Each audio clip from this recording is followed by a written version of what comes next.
Hello everyone, welcome back to my channel. Hope everyone's okay and having a lovely day. A lovely day and a lovely week. Today I'm coming at you with a different kind of video.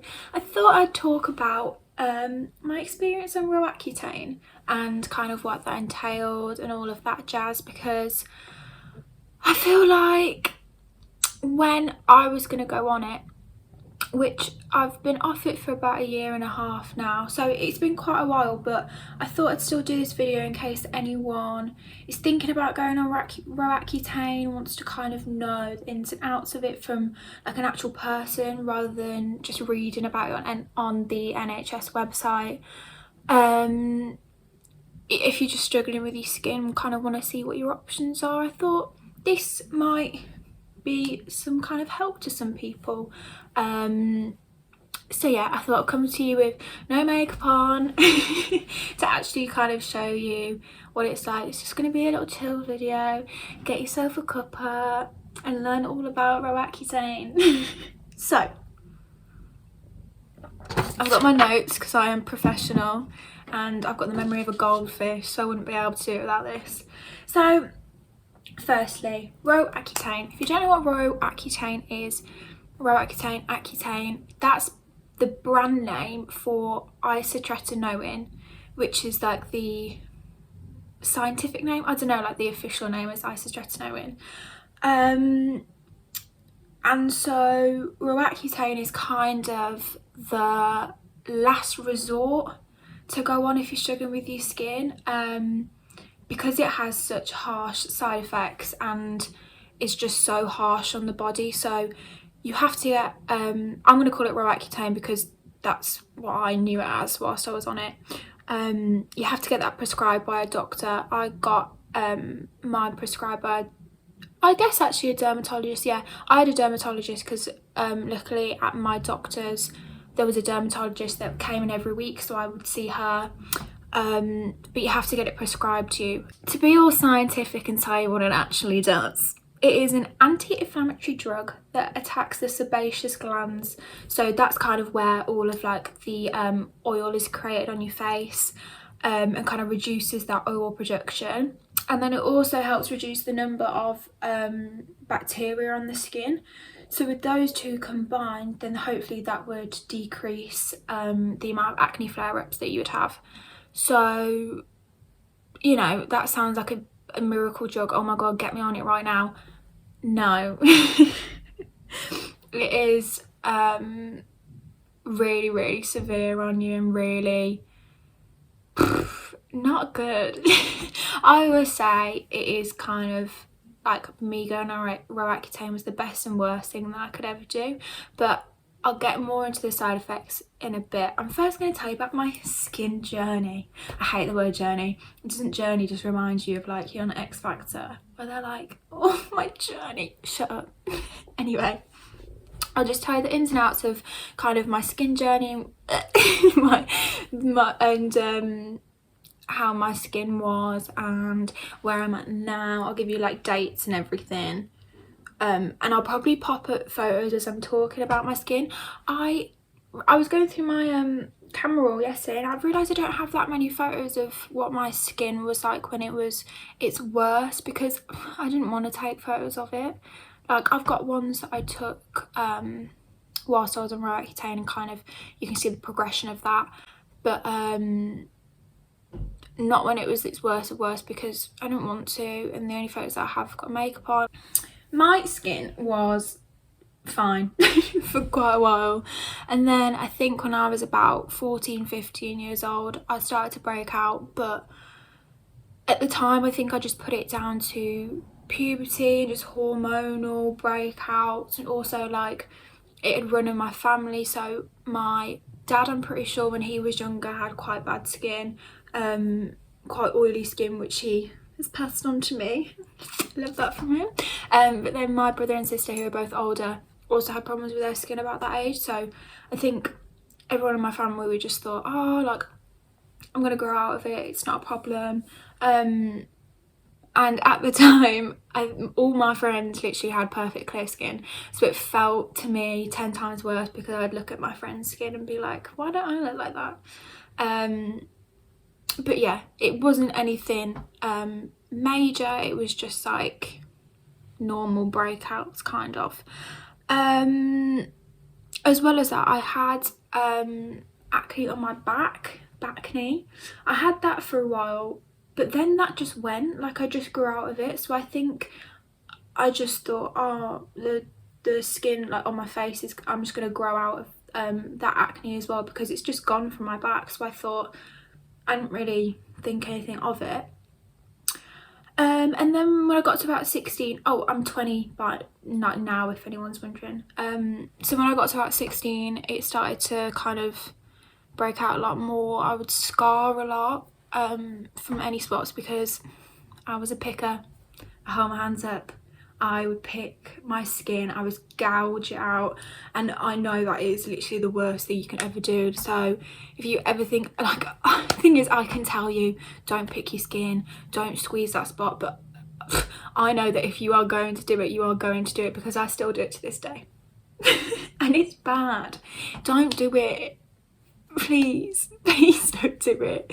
Then when I got to sixth form, so 17, it was getting worse and worse and worse, and it would be like huge cystic spots,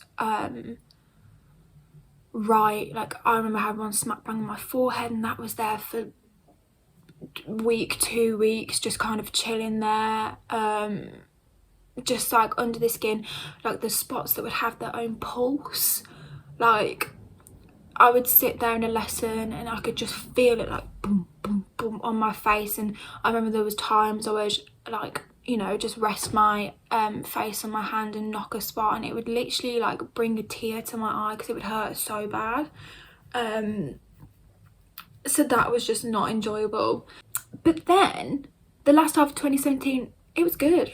It was literally, I was like, yes, I've grown out of it, hallelujah, like no problems. I've literally done the same with my brother and sister, had a few years of quite bad problems, but I've grown out of it. I'm gonna have good skin, woo. I'm pretty sure I always did suffer with like problems, but I think I just kind of learned how to deal with it. But like there's some things that I used to do that make me feel so sad now I think back at it. Like if I had a sleepover at one of my friends or anything, I would like make sure that I would wake up before anyone else and go to the bathroom before anyone else, just to look in the mirror and see if I had a new spot that I needed to like squeeze or like cover with makeup or anything, just so they didn't have to see it, which is so sad. And I literally did that for years, like because I would just be so self-conscious about it. And like I said, like my friends had beautiful clear skin then, so me in comparison was just not a fun time. But yeah, then it was all right for a while, and then it got the worst it had ever been the last half of 2018. Like it was just getting progressively worse, and you would get people like, do you even wash your face? Yeah, I do fucking wash my face. A lot. Like I think if I worked out all the money that I've spent on skincare, gosh, it would be a lot. It would be a lot. So from 2019, that was when I was like, I need to get something sorted. Like this is bringing my confidence down so much. Like it just wasn't a fun time. It just wasn't. And that was like through sixth form, and I did an extra year at college as well because I did a foundation diploma. So all through that it was just progressively getting worse. I feel like it was bad, and I think slowly but surely it was getting worse and worse and worse. And then yeah, from 2019 I was like, this, I can't cope with it anymore. It's awful. I feel awful about it. I'm clearly not just gonna grow out of it. It's clearly not puberty. So I went to the doctors. Woo! Like I said, my doctors had a dermatologist that came every week. I don't know if that's the same at every doctor's, or I don't know whether you have to get referred to somewhere else. I'm not sure. I was just lucky with mine. Firstly, I was prescribed topical creams, I'm pretty sure. Like I said, roaccutane is like the last resort. So I was prescribed a couple of creams. I'm pretty sure the word DUAC comes to mind. Now I don't know if that is the same as benzoyl peroxide. I don't know if that's the same thing, but I know I was on something that had benzoyl peroxide in it. It did nothing. It didn't. It just, I remember I literally went back to her and was like, it's not doing anything. She was like, yeah, have you thought about roaccutane? The amount of roaccutane that you're put on is to do with your body weight, because like I said, it's so severe on your body. You can't have a really, really high dosage because it's literally going to mess up your body. So I, in the end, pretty sure was on 60 milligrams, but they first started me on 30, and then I'm pretty sure after a couple of weeks then she put it up to 40, and then a couple of weeks put it up to 60, and that was because she needed to see how my body was going to react on the lower dose before putting me on a higher dose, because obviously there's no point starting me on 60 if my skin was going to react to 30. So yeah, the 30 and the 40 dose did nothing for me, and I remember thinking, oh my god, like, why is it not working? I'm still breaking out really, really bad, but I'm experiencing all these awful side effects, but my skin's not even clearing. So yeah, then I was put on 60 milligrams. So now I'm going to tell you things you need to know about roaccutane before going on it, and just the things that I kind of wish I knew, kind of did know about, but I think it's just more kind of relatable if you actually hear it from a person, like I said, than just like hearing it, than just reading it on a website. Firstly, this is one thing I did not know. The tablets are massive, okay? They are huge, like in size, they are huge. They are literally the size of a mini egg. Okay, maybe that's an exaggeration. Half the size of a mini egg. They're massive tablets. I am someone that struggles to take tablets. I don't know what it is. It's that you've got to hype yourself up. You've got to swallow it all, because it's so unnatural. You're putting this massive thing in your mouth and you're just meant to swallow it. You can't chew it. You can't. So if you actually really, really struggle with taking tablets, you can't do it, you can ask your doctor, dermatologist, whoever you're seeing, if they can prescribe you in the smaller dose what? Why did I just try to say doses? So you can ask to be prescribed 10 milligrams, and then you can just take as many as you want because they're a smaller size. But yeah, that is one thing I'm going to let you know. Second thing, you will be so dry. I can't emphasize to you how dry your skin, your mouth, the inside of your nose is going to be. My lips were the worst thing for me. They would crack at the side here, so hurt to smile, hurt to laugh, hurt to like open my mouth to eat, because every time I would move my mouth, like the sides here would just split and crack. It'd be so painful. I had a dry patch here. Inside of your nose gets so dry. I had a couple of nosebleeds from it. So I'm going to tell you, Carmex will be your best friend. That is the thing that I found was the best for me. I would carry Carmex, so like lip balm, around with me wherever I went, and I still do that to this day. Like a year and a half later, you will never catch me without lip balm. I always have it on me. And yeah, also moisturize. Please, please, please don't ever skip on the moisturizer. If you're at home all day, literally slap a thick layer on, like enough for it to slowly sink in throughout the day. I used to do that before bed, like used to put on a massive thick layer, kind of just sleep in it and hope that it would sink in. I don't know if that's good for your skin. I think I just used a simple one. You have to really, I'm gonna burp, pardon me. You have to really strip back your skincare routine. I think I just used a simple face wash and a simple moisturizer. I'm pretty sure that's what my dermatologist just told me. She was like, you need literally no fragrances, no perfumes, nothing, just simple. Well, just simple. Thirdly, you have to be on some form of contraception. When I started, I wasn't on anything at all. So I was recommended to have the injection, which I'm pretty sure is progesterone only.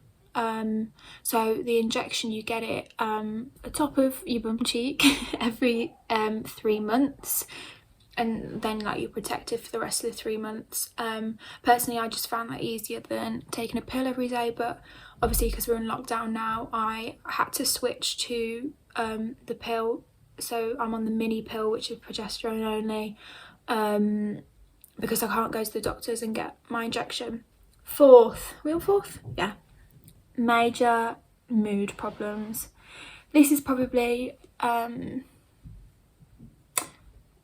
was going to say the hardest. I don't know, I feel like it's all really, really hard whilst you're on it.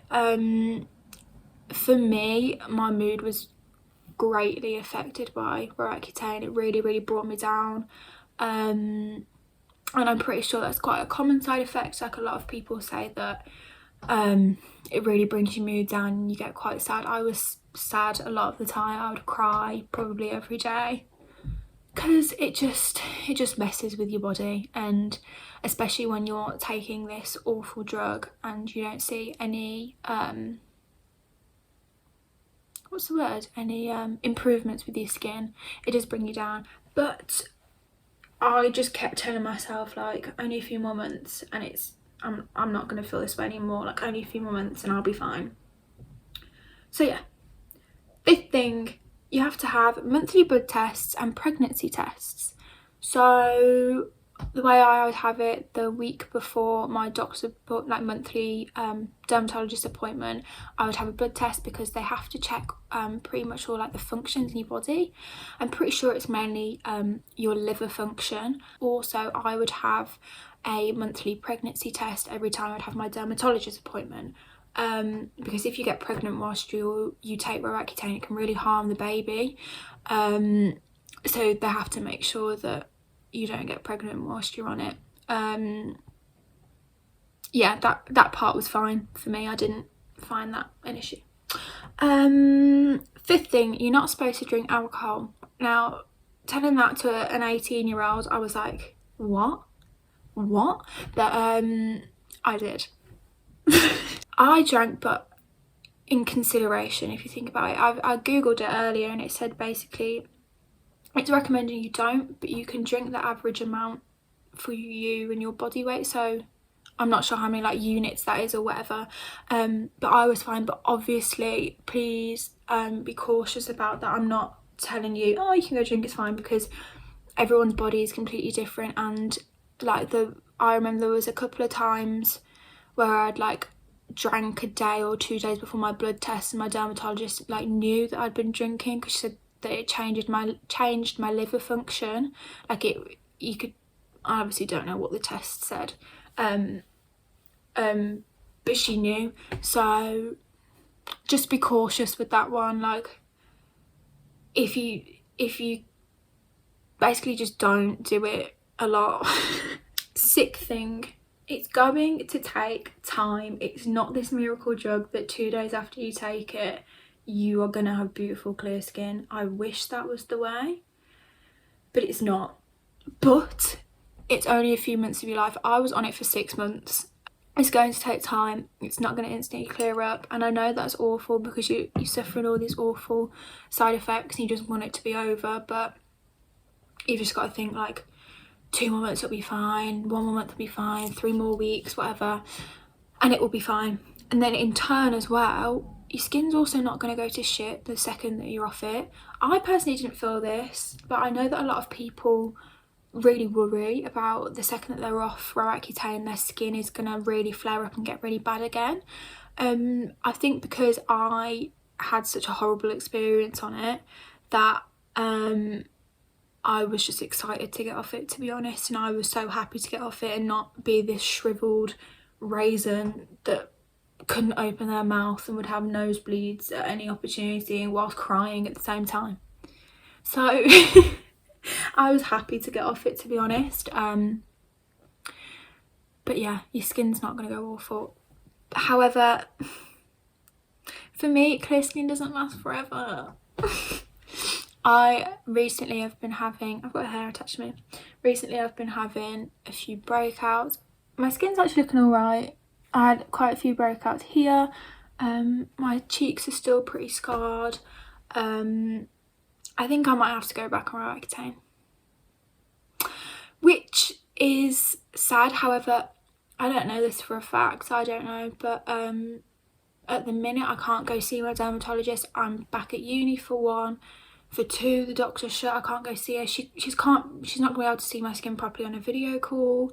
So I'm kind of just watching and waiting and seeing what will happen with my skin. But I think it's only about 20% of people that have to go back on, and it won't be as such of a severe experience or as long, because my skin is like, I'm over the moon with how my skin looks, really am.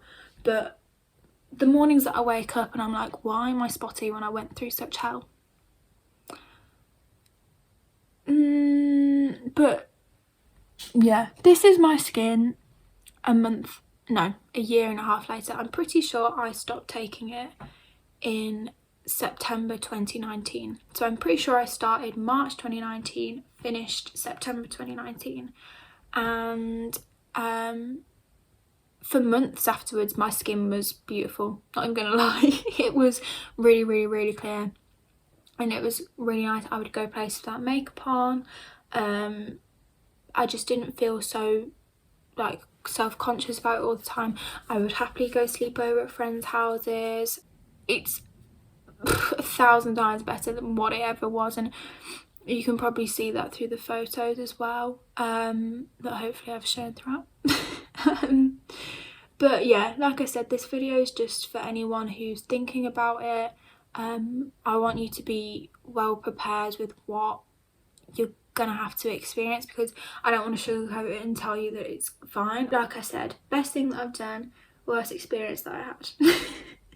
So whilst I was on it, it was hell, but then beautiful when I've been off it.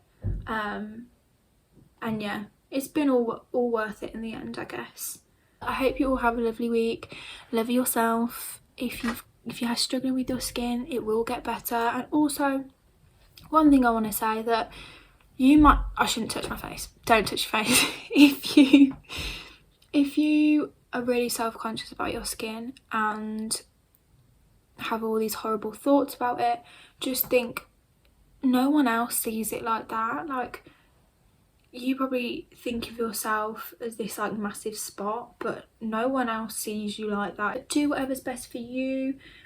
Take care of your skin. This is the skin you're gonna have for the rest of your life. Ooh. But yeah, moisturize. It will all be worth it, and surround yourself by people that make you happy. Good life motto. Goodbye everyone. Have a beautiful week. Have a beautiful day. Beautiful everything.